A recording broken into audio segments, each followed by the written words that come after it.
So, great work as always. Love the policy, great changes, everything I said before. I'm going to try one more time for this language change that Matt had recommended before and I had seconded. I don't know that we'll have a different outcome, but I feel extremely strongly, as I think that we all would on our board, that our greatest resource in this county is our diversity. And we have, I just looked up the benefits of diverse schools on the internet and came up with so many articles and studies that I started copying pieces. I've forwarded a lot of these along the way to my colleagues, but so much language from so many studies that talk about the benefits for students in our schools. And we plainly say on the first page of this document, our core values are learning, relationships, respect, excellence, and equity. You benefit the most by all of those when you are in diverse schools. And, I'm just looking at some of the many articles from many of the studies that I read, from the Southern Poverty Leadership Center to U.S. News and World Report and on.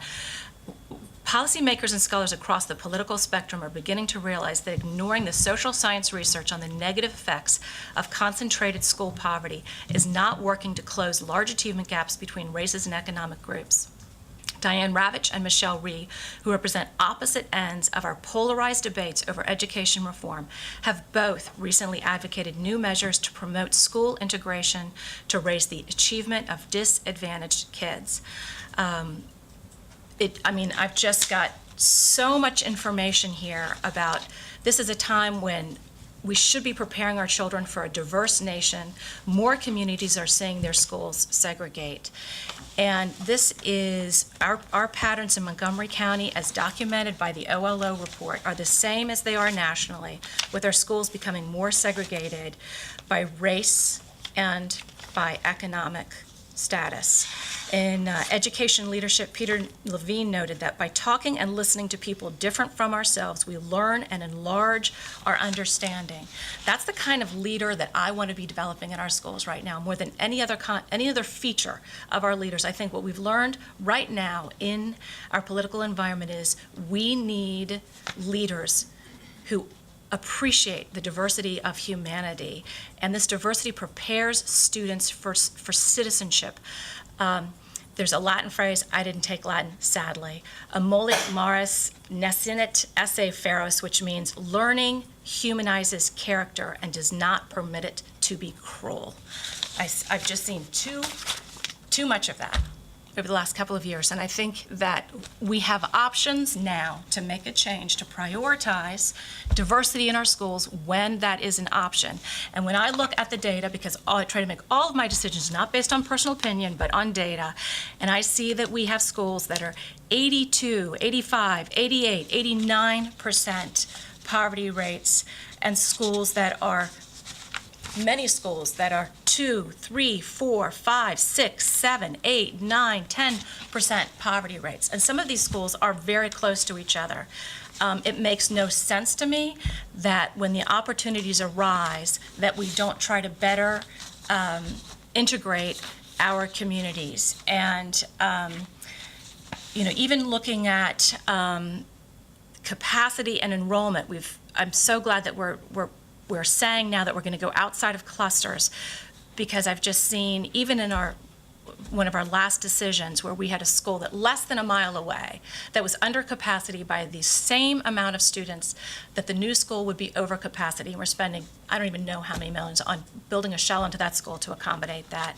When you have schools that are from 120 to 180% over capacity, and 27 schools, this is an elementary alone, that are under 27 schools under 80% capacity, which is less than our ideal range of 80 to 100%.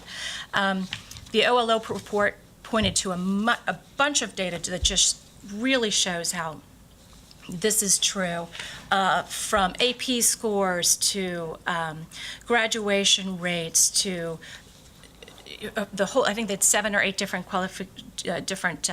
features. But even looking at our last graduation rates from last year, the highest 2 graduation rates were at schools that had Ever Farms rates of 12% and 14%, and our lowest graduation rates had farms rates of 74 and 75% farms rates. These are extraordinarily different circumstances and environments in these schools. And it's not that I'm saying I want kids of color to go to schools that are mostly white, because those are great schools. They're so much better because the kids are better individuals there, those schools, or anything like that. I was just talking to a friend at lunch whose kids are all in among the lowest poverty schools in our county. And she was saying, not only do we have the drugs, the sex, and the bullying that are in the other schools, but we have extreme social pressure and extreme competition.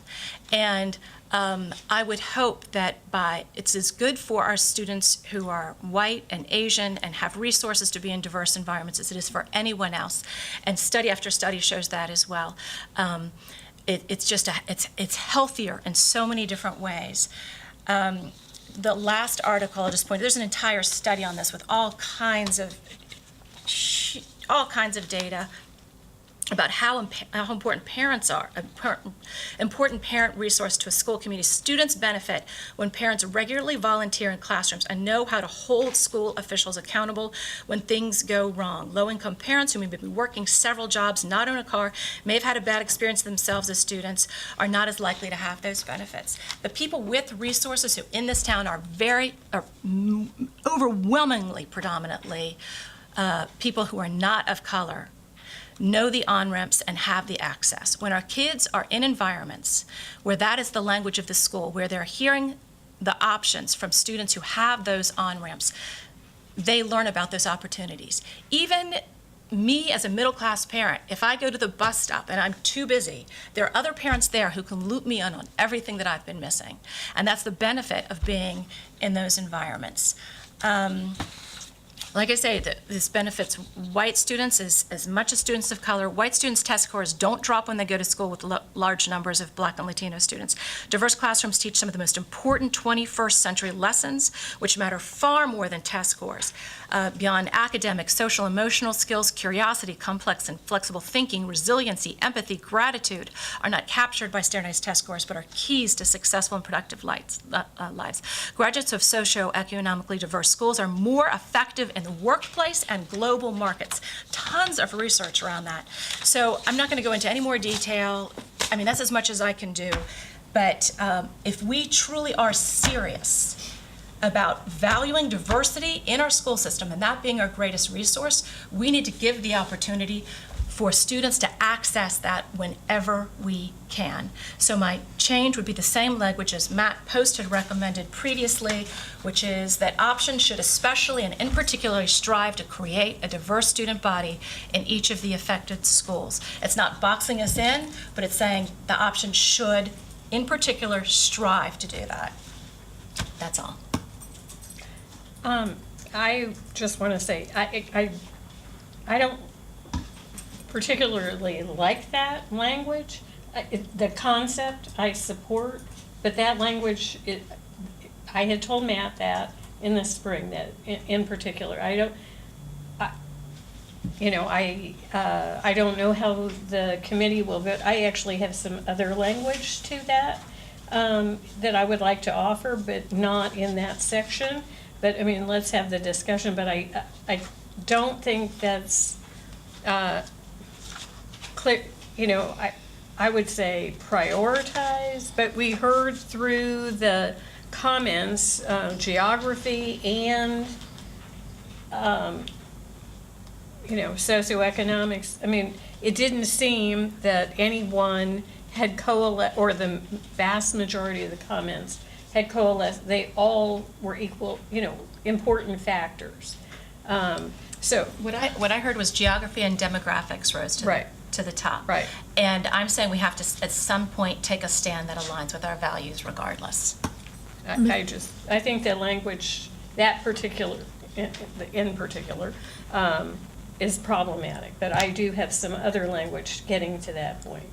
And so, Ananya? Yes, I cannot echo Ms. Ortman-Fowles' comments loudly enough. And I think Ms. Ortman-Fowles has presented some excellent data to support her proposal. And I think that anecdotally as well, there's so many instances that make it clear why the right thing to do for students is to accept Ms. Ortman-Fowles' proposal. I was at a school a few months ago, and I was just talking to a group of about 5 kids, and they were 10 or 11 years old, and they asked me 2 questions. They asked me why there weren't any Caucasian students sitting with them at lunch, and why the kids living in the houses across the street from the school that are valued at about $1 billion. And I was surprised that these kids actually knew that. Why those kids don't go to school with them. And I think that makes it clear why we need to take up this proposal. And like Ms. Ortman-Fowles said, Yes. we need to stand our ground on our values and make sure that we provide an equitable education environment for all students. So here's, I'll read you what I'm talking about doing, and it's in the outcome. And that I would propose that this language be added to the outcome section. How we get to it is that kind of language. I have a problem with that language, not the concept. I don't want anyone to think that I do not support the concept, but I want to find different language to accomplish that. But what I'm saying, So Julie, why don't you read it out let so me people read. can Okay, hear so you're what it proposing. says is it would be inserted into the outcomes. I have some things to say. Okay. Over time, facility planning processes will create increased opportunities for students to attend schools where they may attain the significant educational benefits of the broad diversity of students in Montgomery County. And that's the back end of what we need to do. It's just, you gotta find, I can't support that particular language, so, but. And I think this is excellent. I'd like to add this to outcomes. I don't think it replaces this language. Judy? Yeah, I think all of the things that Ms. Ortman-Fowles and Nanya, or Ms. Tadikanda, really believe in, we think that integration is really important. I have been here a long time. We tried to integrate the schools in the 70s. We had grade level reorganization with Bethesda, Rosemary Hills, North Chevy Chase, and I think Somerset. Little by little, that faded away because people really did not want their kids coming to certain areas. I think our recent options, well, I don't know whether you need to look at them a different way. We were willing to move people who had free reduced meals as part of their profile in the school, who said they wanted to stay in the neighborhood and not cross all the way over Wisconsin Avenue, as they had been doing. They were delighted to be there. And you mentioned that parents like to be able to go to the schools to volunteer and to go to meetings. And that was really difficult for the ones that were in that particular neighborhood. So they were not accessible, it was not accessible for them. I think the whole idea that you have is an operational difficulty. Our schools are 72% Black, Hispanic, and Asian. Take out the Asian, it's still 52%. I don't know how you're supposed to operationalize that. I didn't even know how you were thinking of, not you, but the general you, were thinking of operationally having Silver Creek mix. Were you going to take every other child in the alphabet and say, you go here and you go here? I just don't know how that was supposed to happen. And I think it's nice to have all these ideas, but we need to be grounded in reality. Okay, so I'm saying. Wait, I wasn't what- finished. Oh, I'm sorry. I thought you.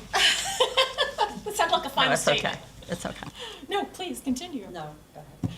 No, I was just going to say, when we have the opportunity, when we do a renovation, when we're building a new school, and we have neighboring communities, Neelsville made the point, we've got people in our community who are low poverty, white and Asian, but this school is not. This school is not reflective of the neighborhood that's right next door, because it's not boundaried in.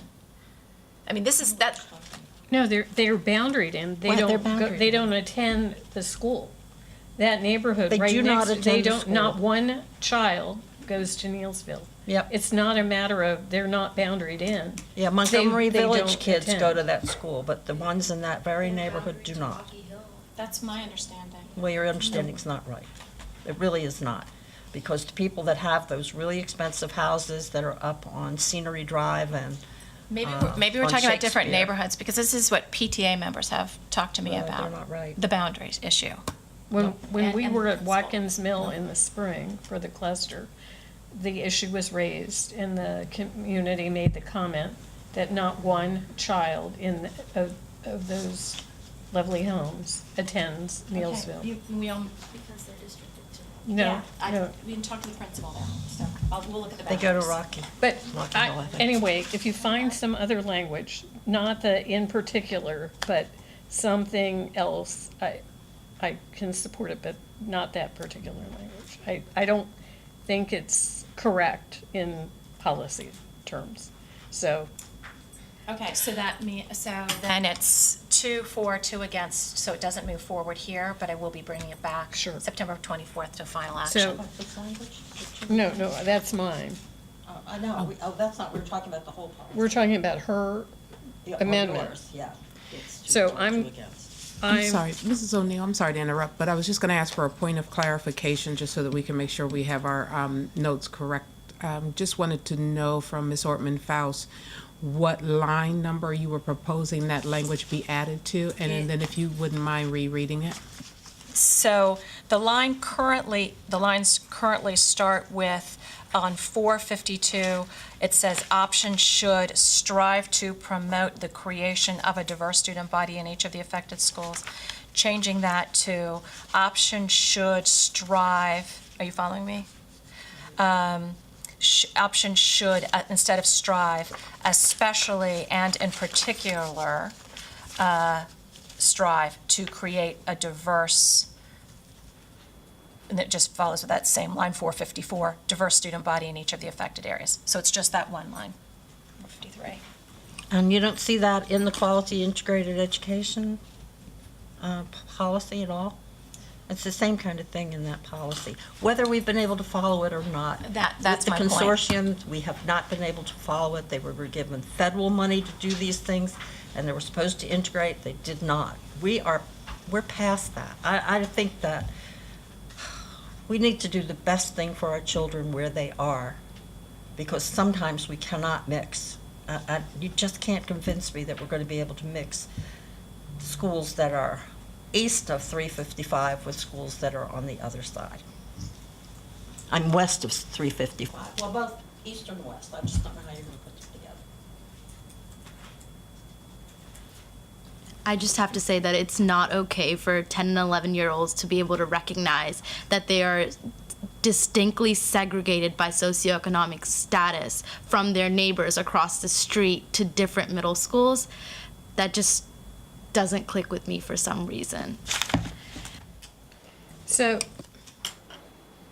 Could I add a clarifying statement just about, I just wanted to emphasize that the process for the factors that the policy envisions is really to formalize having options that reflect the factors, and that there would be a range of factors, some of which are primary, that reflect each of the factors as primary. So in any options that are come before the community and become before the superintendent and finally before the board and again, all of those decision makers would be able to see how those options are how the factors are reflected in the options, and would have available options that reflect the primacy of those factors. Right, and what I'm saying is that I think we're concerned about being boxed in to more diverse schools.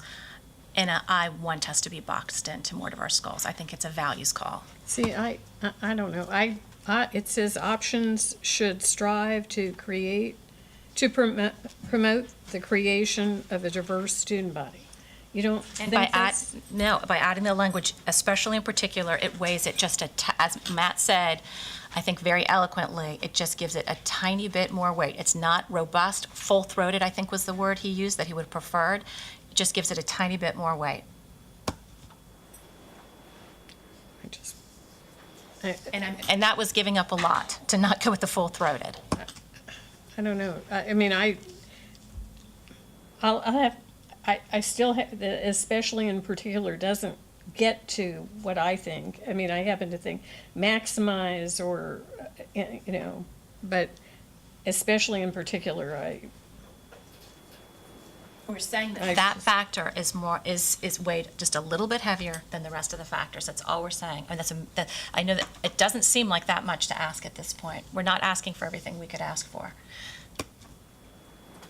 Right, so that doesn't pass. I mean, you can offer, any board member is free at final adoption to offer any amendments. I'm going to offer that we add this language into the outcomes. Okay. And just to your point, Judy, about, yes, we are a majority students of outcome. Truly diverse would reflect the diversity of our school system. So it's not saying it's like half white and Asian, half students of color. It's saying would reflect, I mean, the ideal is to reflect the diversity of our school. My children's elementary school, somewhere in the, when it was much less than when I first got there, but after we've been there for a while, it was about a third white students, about a third African-American students, and about a third Hispanic students. So 2/3 students of color, but it was balanced, reflecting the diversity of the system. And I truly feel like that's the ideal scenario. And we can't get there easily, and this is just baby steps. I mean, we're not artificially forcing people in anything. It's like when we have the opportunity to make a change because of a new school, balancing populations because of capacity, at those decision-making points, we start here. I think, Okay, I think the language is, whatever language you want, but the reality is something that I want you to keep in mind. That's the operational, it's not easy. And your neighborhood feeds into Blair, and Blair doesn't look that way. Actually, that's the homeschool, but very few kids from our neighborhood actually go to Blair. And Yes. they don't get in. Well, no, we're not talking about the magnet, we're talking about the regular school. Yeah, they don't get in. Yes, they do. It's the most difficult school to get into in the Down County Consortium. It's not our home school. My home school is Northwood. Yeah, but other people have Blair as a homeschool. There are quite a number of people. Okay, and I recognize the reality of your past. I absolutely recognize the reality of your past. I'm saying we can't strive to do better in the future. Ms. King, you look like you had something to say. Yes, just trying to clarify things for the record. So for Ms. Ortman's Faust's language, it's kind of my understanding from how things have unfolded that Ms. Tataconda would have seconded that motion. And then I understand the split vote. But in terms of your language, Mrs. O'Neill, we did not have a second for that. Right, because we were finishing with this. I'm happy to second that. I mean, we were finishing with Ms. Ortman-Fest. I have no problem in giving a little more weight, and making sure that every option, because it's not just, it's boundaries and site, but mostly it's about the boundaries. So and what language assignment. would you be comfortable to add a little more weight? I'm not sure, but especially in particular, it doesn't cut it for me. That's the problem. So it's not the concept, it's the language. All right, So well, I'm open, because we don't like to wordsmith at the So board why table. don't- So if you have a language. I don't I'm happy. have it off the top of my head, but it's the especially and in particular. I think someone would go, what does this mean? I think you have to be more clear anyway. So I'm not going to support that language today. And, we heard, a number of, all of them. The geography and so. What about especially, as opposed to especially and in particular? Just especially. I could Strive to accept- create. I could. Okay, how about the change, especially? I'll support Strive that. to create. Especially strive to create. I can support that. Thank you. I can support that going You with it. second that change? Yes. Yes, I will support that. Thank you. I just think that we need this language because it's, like Ms. Ortman-Faust said, it's important to make sure that we're held accountable for implementing this in our school system, and a policy change is really the way to hold ourselves accountable for that. So I'll support especially. Okay, thank you. Okay? And then I offer this language in the outcomes. I'm just not clear on what the vote is then for that So it's amendment. 3-1, Judy? I'm still, Okay, so 3-1.